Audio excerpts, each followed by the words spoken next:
మంగళగిరిలో పరిస్థితి ఈవీఎంలు పనిచేయట్లేదనే వార్త వస్తోంది. ఈవీఎంలు పనిచేయకపోవడంపై ఓటర్ల నుంచి నిరసనలు వ్యక్తం అవుతున్నాయి. వారికి మద్దతుగా ధర్నాకు మంగళగిరి వైఎస్ఆర్సీపీ అభ్యర్థి ఆళ్ల రామకృష్ణారెడ్డి కూర్చున్నట్టుగా తెలుస్తోంది. ఆయన ఏమంటున్నారో ఒకసారి విందాం.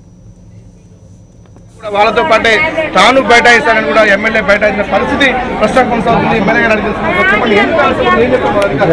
నేను పిఓ గారితో మాట్లాడడం పిఓ గారు చెప్పారు మాకులో పనిచేసే కానీ రియాలిటీకి వచ్చేసరికి పనిచేయట్లేదు మిషన్స్ అన్నీ కూడా. వెంటనే మేము ఆ టెక్నీషియన్స్తో మాట్లాడడం జరిగింది. బెల్ కంపెనీకి సంబంధించిన టెక్నీషియన్ అతనైతే చాలా రెక్లెస్గా సమాధానం చెప్పాడు. ఏమంటే నియోజకవర్గం మొత్తం మీద నేను ఒక్కడనే ఉన్నాను అంటే 278 బూతులు 278 బూతులకి మిషన్స్ ఎన్నో చూడండి. అంటే సుమారు 600-700 మిషన్లు ఉంటే ఇక్కడ కేవలం ఒకే ఒక టెక్నీషియన్. రెండవది ఎంత డిస్టెన్స్ ఒక మండలం నుంచి ఇంకో మండలికి వెళ్ళాలి అని అంటే ఎంత టైం తీసుకుంటుంది ఏదైనా మిషన్ రిపేర్ వచ్చినా కూడా. పిఓ గారు ఎన్నిసార్లు టెక్నీషియన్తో మాట్లాడినా కూడా ఉపయోగం లేకుండా పోయింది. నేను టెక్నీషియన్తో మాట్లాడాను. అతను చాలా క్లియర్గా చెప్పాడు ఏమంటే నేను ఇక్కడ ఆల్రెడీ ఒక మిషన్ రిపేర్లో ఉన్నాను, ఇది పూర్తయిన తర్వాత మాత్రమే నేను రాగలుగుతాను అంటే అది ఎప్పుడు పూర్తయితో తెలియదు. అతను అక్కడి నుంచి ఇక్కడికి కనీసం గంట సమయం అతనికి జర్నీ టైం పట్టుద్ది. తర్వాత ఇది రిపేర్ చేయడానికి ఎంత టైం పట్టిందో మనకు తెలియదు. కానీ ఓటర్స్ మాత్రం పొద్దున్నే 6 గంటల నుంచే వచ్చారు.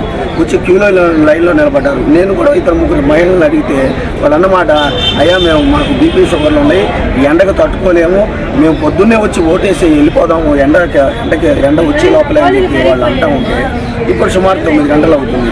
అంటే 3 గంటలు నిలబడి ఉన్నారు అని అంటే ఎంత దయనీయమైనటువంటి పరిస్థితిలో ఉన్నారో గమనించండి ఓటర్లు. ఇవాళ మరి ప్రభుత్వమే ఒకవైపున ఎలక్షన్ కమిషన్ చెప్తా ఉంది ఓటు హక్కు వినియోగించుకోండి, అది మీ బాధ్యత అని.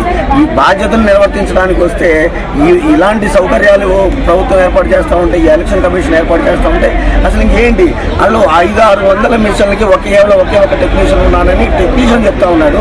నేను ఆర్ఓ గారితో మాట్లాడటం జరిగింది. ఏమంటే మేము చూస్తూ ఉండే అన్ని చోట్ల ఇదే ప్రాబ్లం మాకు వస్తూ ఉందని చెప్తా ఉంది ఆర్ఓ గారు చెప్తా ఉన్నారు. కలెక్టర్ గారితో మాట్లాడాను.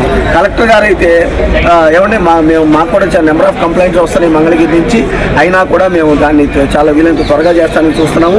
3 టెక్నీషియన్స్ ఉన్నారు ఇక్కడ అని చెప్పి కలెక్టర్ గారు చెప్పడం జరిగింది. అంటే కంపెనీ వాళ్ళేమో ఒక టెక్నీషియన్ ఉన్నాడని చెప్తున్నారు ఎంటైర్ కాన్స్టిట్యున్సీలో. ఇక్కడ కలెక్టర్ గారు మాత్రం 3 అన్నారు. 3 ఉన్నా కూడా కనీసం ఇప్పటికి నాకు 40-50 ఈవీఎంలు పనిచేయట్లేదండి ఇక్కడ. మరి టెక్నాలజీ అని అంటే ఈ పని చేయకుండా ఉండటానికి ఏమన్నా చంద్రబాబు కుట్ర ఉందా అని చెప్పేసి కూడా మేము ఆలోచన చేయాల్సినటువంటి పరిస్థితులు వస్తూ ఉన్నాయి. ఈవీఎంలు ఎందుకు పనిచేయట్లేదు? 50-60 ఈవీఎంలు పనిచేయట్లేదు అని అంటే ఇప్పుడు అంటే ఎక్కడైతే పబ్లిక్ వైఎస్ఆర్సీపీకి ఓటేయాలని అనుకుంటా ఉన్నారో లేదా ఆ సరళి కనిపించిందో ఖచ్చితంగా అక్కడే ఈ ఈవీఎంలు పనిచేయట్లేదు అనే అనుమానం మాకుంది. ఇప్పటికే ఈసీకి కూడా మేము ఈమెయిల్స్ పెట్టడం జరిగింది.